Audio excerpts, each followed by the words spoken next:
Now, to help put this in perspective, we're joined in this broadcast by Ambassador Joachim Bitterlich, who is a former European diplomatic and security advisor to German Chancellor Helmut Kohl, and also the former German ambassador to the NATO military alliance. He's joining us live from Paris.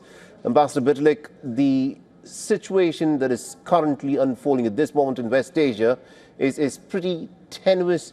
In your assessment, what is playing out here, and how far do you think Donald Trump and Benjamin Netanyahu are willing to push this envelope to try and bring about a regime change in Iran?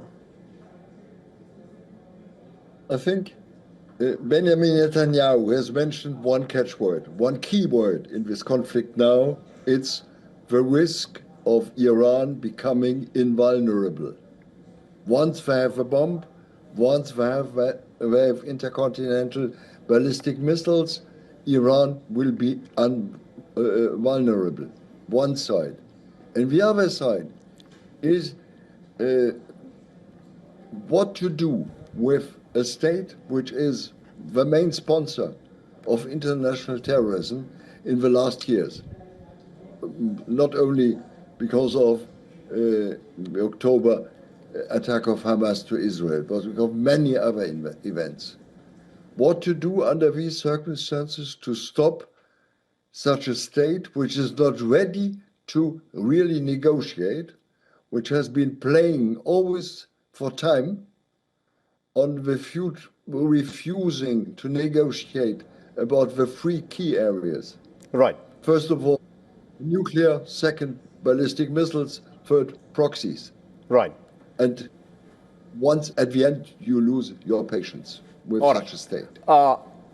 Ambassador Bitterlich, now the Iranians will turn around and say that there was indeed already an Iranian nuclear deal that had been negotiated. It was signed duly by the Americans along with 5 European powers back in the year 2015 under the administration of Barack Obama. This is the JCPOA. And Donald Trump, when he took charge of the White House, described a deal that was signed by the Americans along with 5 European powers as the worst negotiated deal in American history, and unilaterally walked out of it. It is the American side that violated a deal that they had signed for the Iranians, and it is then that the Iranians said that they will start enriching uranium further. How does the West explain as to how a deal that was signed, it appears, simply has no meaning? How is the United States to be taken at face value for this? 2 answers. First, my assessment of this deal of 2015 by the 5 European powers plus which included Germany in that case.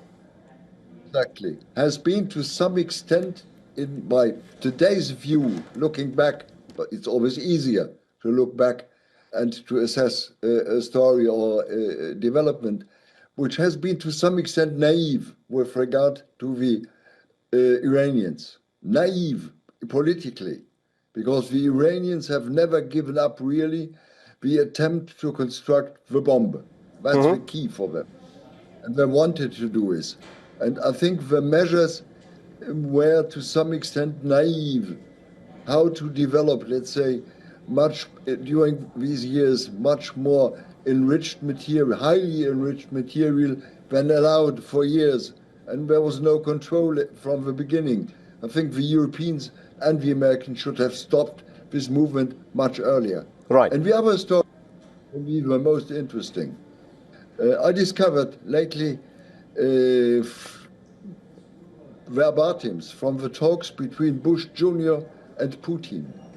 And Putin warned several times the Americans and invited them to do something against Iran because the Europeans, in Putin's eyes, were underestimating totally the Israeli intentions. And his remarks applied to France, to Germany, and to Britain. And Putin called them naive to some extent. For me, highly interesting that someone who has been, let's say, trying to get rid of his southeastern front is now with them, let's say, trying for this to avoid internal interference by the Iranians in the south of the former Soviet Union. All right.